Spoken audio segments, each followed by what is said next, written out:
اب مجھے بتاؤ کہ ان 3000 یا ان 3500 اصحاب میں جن کے بارے میں خدا یہ کہہ رہا ہو کہ انہوں نے تیرے ہاتھ میں نہیں یا رسول اللہ وہاں یہ بیعت کی، انہوں نے میرے ہاتھ میں، ان کے بارے میں کسی ایک کے بارے میں کوئی گستاخانہ کلام آپ کر سکتے ہیں؟ کسی کی یہ جرت ہو کہ ان لوگوں کے بارے میں گفتگو کر سکتے ہیں جنہوں نے خدا کے ہاتھ میں بیعت کی؟ ہمیں شاید آداب زندگی بھول گئے، آداب معیشت اور معاشرت بھول گئے، ہم آداب عزت و قدر بھول گئے۔ ہم ان لوگوں پہ آپ کو شبہ کریں گے کہ جن کے بارے میں خدا خود کہتا ہے کہ اے میرے رسول انہوں نے تیرے ہاتھ میں نہیں بیعت کی، میرے ہاتھ میں بیعت کی۔ اور جن لوگوں نے خدا کے ہاتھ پہ بیعت کی ہم ان کو بھی شبے سے بالا نہیں کہتے، پھر ہم نے خدا سے لینا کیا ہے؟ پھر کون سے خدا پہ ہم یقین کرتے ہیں؟ کیا وہ خدا جو اس وقت تھا جس نے بیعت لی تھی اس کا علم مجھ سے کم ہے؟ کیا معاذ اللہ استغفر اللہ اس کے اختیارات مجھ سے کم تھے؟ اس کی انٹیلیجنس مجھ سے کم تھی؟ کیا آپ کا خیال یہ ہے کہ وہ جو خدا اس وقت یہ کہہ رہا ہے کہ ان لوگوں نے میرے ہاتھ پہ بیعت کی ہے، کیا ان لوگوں کے بارے میں اللہ کی کوئی انٹیلیجنس صحیح نہیں تھی کہ یہ بعد میں بڑے خراب نکلیں گے، وہ نکلیں گے، یوٹ پتنگ نکلیں گے؟ خادم حضرات ہمیں مراتب میں اس پرٹیکولر اسکول سسٹم کو پتا کرنا۔ Our respect of the situational religion is based on knowledgeability۔ ہم کہتے ہیں جس کا جو فیت ہے رکھو، جس کا اعتبار ہے رکھو۔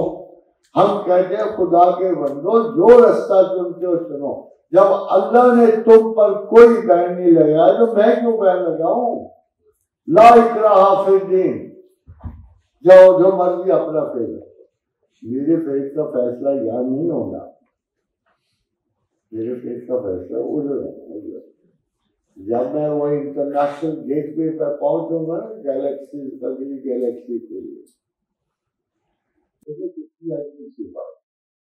I don't believe this is your body۔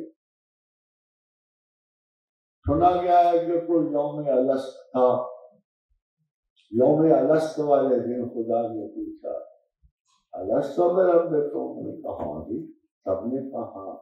فرض کرو کوئی چپ ایسی بچ گئی ہو جس پہ یہ اقرار نہ لکھا گیا ہو، اگر وہ بھی دنیا پہ آ جائے کہ خدا سے ایک غلطی ہو جائے، اور بلینز اینڈ ٹریلینز انسانوں میں ایک غلطی ہو جائے اور اگر اس چیز پر نہ لکھا ہوا ہو کہ اس میں خدا پہچاننے کی صلاحیت نہیں ہے، تو کتنا رفڑ پڑے گا اس آدمی کے لیے۔ آپ اسے 1000 کہو، 10,000 مرتبہ خدا کہو، کون سا خدا؟ میرے تو چپ پہ لکھا ہی نہیں آیا، مگر افسوس کہ یہ بھی رستہ بات ہے، یہ بھی رستہ بات ہے۔ الست بربکم قالوا بلی، پوچھا گیا کیا اپنے رب کو پہچانتے ہو؟ ہاں پہچانتے، ہم سب مان، یہ تو وہی ہے۔ تو ایک خاتم حضرت رسول تو اس زمین پہ آئے ہوئے ہر انسان کوئی اور کام آتا ہو کہ نہیں آتا، خدا پہچاننا آتا۔ You will have to believe this کہ آپ کو خدا پہچاننا آتا، ورنہ آگے تو حساب کتاب ہی نہیں ہو سکتا۔ جس کی مسنگ ہوگی وہ ختم ہو گیا، مگر ایسی کوئی مسنگ اللہ کے حضور سے نہیں ہوئی ہے۔ اب آپ گیٹ وے پہ پہنچو گے نا گیلیکسیز کے، جسے قبر شریف کہتے ہیں، تو پوچھا جائے گا میں بتاؤ کس کے سہارے کون سا تصور دنیا میں پال کیا ہے؟ یہ بتاؤ کون چاہتے ہیں، تمہاری پرائیورٹیز کیا تھی؟ کیا ترجیحات حیات کبھی مرتب کی تھی تم نے؟ کبھی سوچا تھا کہ ایک ترجیح تو سارے انسان کو، جو زندہ ہوا اس نے مرنا ہے، اور کوئی اور بھی تھی کہ سارے عرصے میں کوئی اور بھی کام کر کے آؤ گے؟ ہاں، وہ کہے گا میں نے تمہیں کہا تھا کہ میں نے تمہیں پیدا کیا سنگل سیل سے، پھر میں نے دوہرا سیل کیا، پھر تمہیں میں نے بصارت بخشی، پھر میں نے تمہیں ذہانت بخشی، ان ہدینا السبیل اما شاکرا و اما کفورا۔ پوری زندگی کا صرف ایک کام تمہارے سے کوئی، آپ جھوٹ بولتے ہو کہ ہم رزق کماتے ہیں، نہیں، دلیل دیتے اللہ نے۔ کتنے جانوروں پر تم نے لدے رکھی، لے دیکھی آٹے کی بوریاں، یہ اتنی بے شمار مخلوق کے کس کس کے پلے تم نے اپنے گھی کے پیکیجز لٹکے دیکھے ہیں، اور کون کون سے وہ ملک پیک اٹھائے پھرتے ہیں روز؟ کہتے نہیں، 13 لاکھ مخلوق ہے زمین پر، and one of them is man۔ 13 lakh میں سے one of them is man، آدمی ان 13 لاکھ میں سے ایک ہے۔ آپ کو 13 لاکھ کے نام آتے ہیں، لوگ کے بچائے محنت کر کے بایولوجی نے بالآخر ڈھونڈ لیا کہ اس زمین پہ مخلوقات کی اقسام 13 لاکھ، 1.3 ملین، اور 1.3 ملین میں صرف ایک مخلوق ہے، صرف، اور وہ ان کا دعویٰ ہم ذہین ہیں، ہم رزق کماتے ہیں، ہم پیسے جمع کرتے ہیں، ساری بلڈنگ ہمارے ہیں نا۔ کیا عجیب سی بات ہے۔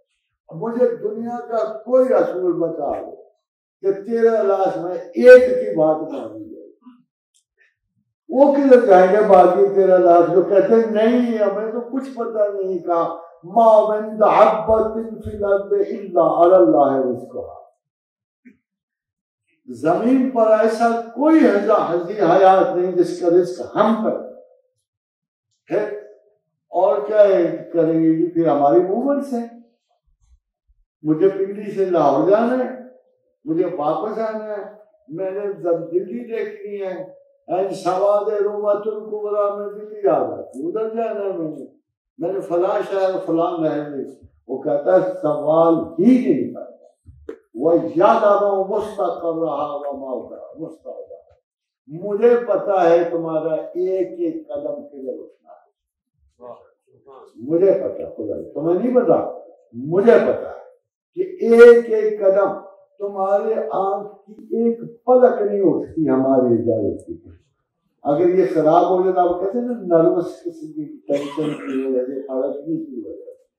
کمال کی بات یہ ہے کہ آپ کی پلک نہیں جھپک سکتی پروردگار عالم کے بغیر۔ اس لیے وہ کہتا ہے کہ دیکھو، امام ابن سیرین نے کسی وقت کہا تھا کہ دیکھو باقی چیزیں نارمل ہے، روٹی پانی ڈھونڈنا ڈالنا لازم ہے، ایک کام ضرور کیا کرو، جب مذہب دیکھنا ہو نا تو کسی ایرے غیرے کے پاس نہ جائے کرو، مذہب اگر ڈھونڈنا ہو، کیونکہ مذہب نہیں ڈھونڈنا آپ نے مذہب کے لیے خدا ڈھونڈنا ہوتا ہے۔ اگر خدا ڈھونڈنا ہوتا ہے نا اور پھر مذہب ہوتا ہے تو کسی اچھی سوچ سمجھ کے فیصلے کے تحت ڈھونڈا کرو۔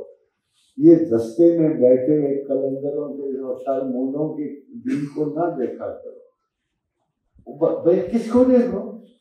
اللہ سے پوچھی کس کو دیکھو؟ کہتا نرفع درجات من نشاء، جس کے چاہتا ہوں درجے بلند کرتا ہوں، وفوق کل ذی علم علیم، ہر علم والے کے اوپر ایک علم ہے۔ ہم نے کب خدا کی تلاش میں علم والے ڈھونڈے؟ ہم نے کب ڈھونڈے علم والے خدا کی تلاش میں؟ بھائی ہمیں تو ایسے نظر ہی نہیں آتے۔ کس نے خدا کی طرح؟ آپ مجھے بتا، پوری دنیا کی یونیورسٹی میں ایسے ایسے ڈائری موجود ہیں، کمال کے اسٹیٹسٹکس موجود ہیں، لاجیکل پازیٹیوسٹ مشہور ہیں، کامونزم کے رسیہ مشہور ہیں، مگر یار کسی یونیورسٹی میں کوئی ڈپارٹمنٹ، کوئی کمرہ ہے جس پہ لکھا ہوا ہے only personal research of God پہ؟ ریلیجن پہ لکھتے، کمپیریٹیو ریلیجنس کے اسکول ہوتے ہیں، مگر خدا کی تلاش میں کوئی مصروف کسی یونیورسٹی کے کونے میں کوئی بندہ نہیں ملا. This is the tragedy of believing in God. Nobody looks for him. اور کوئی اٹھ کے کہہ دیتا ہے میں ایتھیسٹ ہوں. ہوتے رہو یار. وہ جیسے مجھے ایک شخص نے کہا خدا اگر انصاف کرتا تو 13 لاکھ بندہ ایتھوپیا میں کیوں مرتا؟ وہ تو جاتے ہیں. تو میں نے کہا خدا کو نہیں کہا دوستوں بھی نہ مان میں بھی نہیں مانتا پھر بتا کیوں مر گیا. بھائی حال الزام تم جب کوئی کام نہیں کرتے تو خدا کو دے دیتے ہو. اپنی ذمہ داری اٹھاؤ نہ مانو خدا کو پھر ہمیں کنوینس کرو. خدا نکال دو وہ کون سا حدیث بیٹھا تمہیں چاہتا. ہاں بس یہ ضرور کہتا ہے کیا بندگان خدا مجھے میں نے تم جب عقل دی تھی نا تو میرا خیال تھا کہ تم عقل کا تھوڑا سا حق ادا کرو اور باوجود اس تمام عقلیت کے تم ہی سب سے بڑے جاہل نکلے. اتنی تو کوئی گائے بھینس نہیں نکلی. وہ تو اپنی روٹین پہ قائم ہے. کبھی تحریف نہیں کی کبھی انہوں نے تردید نہیں کی. اور ماشاء اللہ تعالیٰ کل کا جو ہومو سیپین جو ہے جو ہومو اریکٹس تھا جو بے عقل تھا ہومو ہیبیلس تھا جو بے عقل تھا مگر جب عقل آئی ہومو سیپین کہلوایا اس کے بعد تم نے وہ بھی بیچارے جوانی مارتے ہوئے اب تم کھڑے ہو کے کہتے خدا ہے کہ نہیں ہے. دیکھو ہم رسول اللہ صلی اللہ علیہ وسلم کی تقریباً کو کیوں مانتے زیادہ محبت سے کیوں لے. ہمیں تو اپنے خدا کے حضور سے وہ نعمت عطا ہوئی جو زمانے میں کسی کو نہیں. میں کئی مرتبہ لوگوں نے پوچھا can we compare our prophet with anybody. میں کہتا ہوں مجھ سے نہ پوچھو ان پیغمبروں سے پوچھو جن کے ساتھ تمہیں انہیں کمپیئر کر. کیا داؤد نے کبھی کمپیریزن قبول کیا؟ کبھی عیسیٰ علیہ السلام نے محمد سے کمپیئر قبول کیا؟ کبھی آدم اور نوح نے کیا؟ وہ تو صبح شام پکارتے چلے گئے ہم نہیں وہ آنے والے ہم نہیں ہم تو ان کی جوتیاں سیدھی کرنے والے. لٹرلی لفظ استعمال کیے کہ ہم تو ان کے جوتوں کے تسمے باندھنے والے ہیں. ہم مہاتما سدھارتھا خدا سے نندا نے پوچھا تو آخری ہے؟ انہوں نے کہا میں نہیں آخری مجھ پہ نہ یہ الزام رکھو. آخری آنے والوں نے کہا کون ہے وہ پہچانیں گے کیسے؟ اس نے کہا وہ نندا ہے. نندا کو کہا کہ وہ مترا ہے. تو مترا کا کیا مطلب ہے؟ تو وہ رحمت اللہ وہ اپنے ٹائٹل سے پہچانا جائے گا. مترا کا مطلب ایگزیکٹ ہے مہربان دوست اور رحم والا. اور یہ صرف ایک پروفٹ کا لقب ہے سارے زمانے میں. کون ہے جو اس کی خبر نہیں دے کے گیا؟